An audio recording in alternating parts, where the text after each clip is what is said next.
Hello there, my name is Dan and welcome to my channel. So over the last few years I've been working on a partial self-sufficiency project here in Essex, UK, and I'd love to show you how to do the same. So if you like my work, please feel free to like and share, and if you'd like to be notified of any further videos I put up, please feel free to subscribe. Today I'm going to be making an update video on some of the things I've got going on here. So I've got quite a lot to show, so I'm going to get straight into the video. We're into October and quite an exciting time in the garden here. See some nice things here to eat. So I've got some lettuce, spinach and some chard here. Now with regards to chard, good varieties to grow are Vulcan, Ford Hook, Giant Chard and Bright Lights, Perpetual Spinach. This is great. And with regards to lettuce, I am growing here all the year round. We'll have a look here in the polytunnel, so all sorts going on. So we'll make our way over here to the tubs. Now you can see that I've got some kale growing in here. This is variety Red Russian, and I've also got some other kale here. This is variety Westland Autumn. I've got some rocket growing here, which is very nice and tasty, and some more perpetual spinach here. Let's talk a little bit about strawberries. So I bought a new variety. I'll show you those in a moment. Now, a good time to plant out strawberry plants in readiness for the following year is actually in July, but we're past that now, and if you couldn't get the plants then, or you didn't have them, then you couldn't plant them out then, so you may be planting them out now because you've recently purchased the plants from wherever. Okay, now get them in now, and hopefully they can establish a little bit at least before next year, and hopefully get a better crop than had you waited until next spring before you planted them out. This is strawberry variety Centenary, so I suggest you look them up. Now they are very nice tasting indeed. They're grown commercially and these plants look very healthy indeed. So I've got 4 in this pot here, and I'm expecting some great things from them. I've got 12 more in the ground here. So what I'll do next year when they start to produce is I will put straw underneath them and probably cover them up so that the birds don't eat them. One of the many good things about growing strawberries is the fact they readily propagate from runners. So this is variety El Santa, and you can see I've taken some runners in some pots here from the mother plants. So what I do is I take the first runner from each line, okay, I cut the rest off that come from that line, that way you take the strongest one. So some nice plants here. Now if you get this right, you can readily propagate your plants so that you don't have to buy further plants, unless of course you want a different variety or you want to rapidly increase your number. I have strawberry variety Royal Sovereign up here in some guttering, and here I have some El Santa. Kale here, variety Red Russian, growing in the ground. This is recovering now. It had an infestation of caterpillars, but it's certainly coming back now. And here I have some more spinach, so perpetual spinach leaf beet coming on very nice. Now the days are getting shorter now and the temperatures are getting cooler, so growth is slowing. Now this is one reason why it's good to have your vegetables, things like kale, chard, spinach, a good size now, so that you've got plenty to eat for when the growth slows right down. I'm working on some more compost now, so I'll show you here. Now I've got some cooking away in the Dalek bin here. Now I've got a combination of greens and browns in here, ratios of 50-50 green and brown, carbon to nitrogen. 60-40 can also work, so 60% nitrogen, 40% carbon, or 60% green, 40% brown, and keep it moist but not too moist.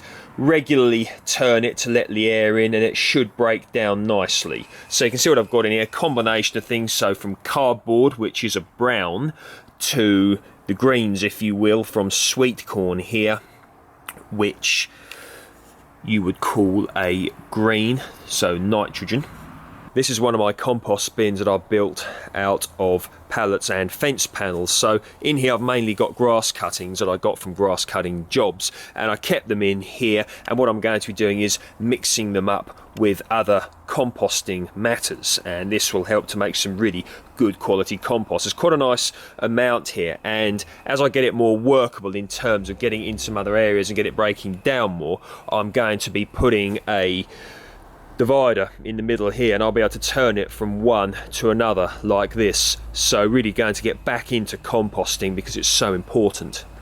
So in the polytunnel here, the Dixie red peach tree you could see is defoliating now. So with regards to peach and nectarine tree leaves, you don't want to compost them or turn them into leaf mould, okay? You want to dispose of them accordingly because of peach leaf curl. This is one thing you do not want to spread, okay? So get rid of your leaves properly. Now the old-fashioned advice used to be to burn them, but I don't think that's the correct advice now. So do your own research on that, but dispose of peach tree and nectarine tree leaves accordingly. Now you can see I've got quite a fair amount of blueberry plants in here, so I'm keeping them nicely watered, and they'll be going dormant soon. They'll be turning a nice beautiful purple.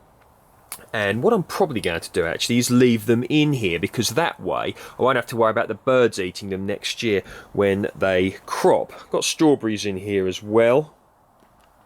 In part of the backyard orchard food forest permaculture area, you can see still got the pears on the tree there, so I'm probably going to pick these tomorrow, get them on the windowsill and let them finish off ripening on there. The grapes have finished now, and was really happy with how they came out. You can see the apple tree rootstocks here, so I'm going to be carrying out quite an extensive grafting process next spring. Squashes. Now I love growing squashes, and one issue you can run into when growing squashes is the fact that the plants can be rather large. Now this variety here, Benning's Green Tint, are more of a compact plant, more like the size of a marrow or a courgette plant really, and you can see I've still got some squashes there. Now I'm not expecting too much more to come from these, so variety Benning's Green Tint, patty pan squash, one I recommend people grow if they want a nice compact squash.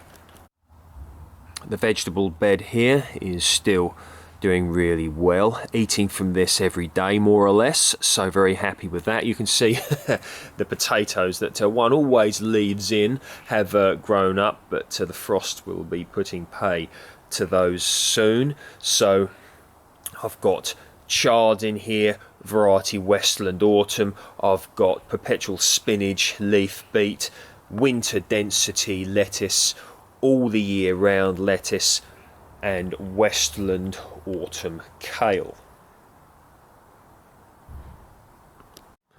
Here's an idea for all of you loggers out there. Okay, so you can see I've got some sawdust mulching the bottoms of these blueberry plants here, and this helps to make the growing medium acidic, ericaceous, and this will be beneficial for things like blueberries. Okay, great if you can even use, say, conifer sawdust or pine needles. They really will appreciate that, and of course, you know, it's a good way of using what could be described as a byproduct in a productive way.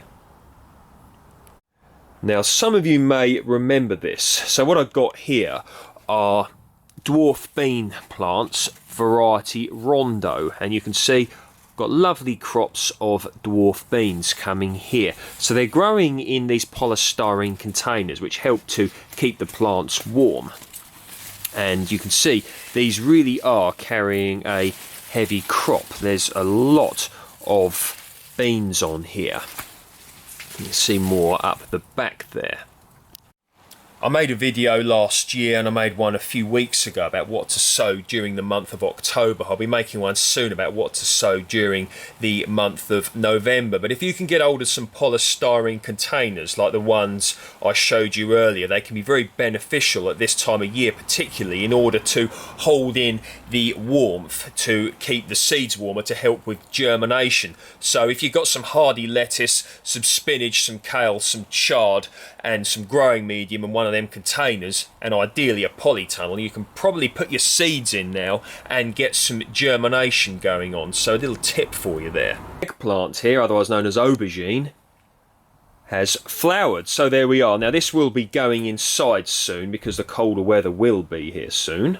You can see the banana still going strong. This will be coming in soon. No frosts planned round here as yet. Got loads ready to go in here. Now you can see this lettuce here. You can actually sow lettuce in trays inside on your windowsill now, and you can be picking them throughout the winter. You can sow the same things like chard and kale as well, so you can be picking your own fresh vegetables even if you do not have a garden. There we go, people. So I hope you enjoyed that, and if you like my work, please feel free to like, share and subscribe, and I'll see you in the next video. Thank you for viewing.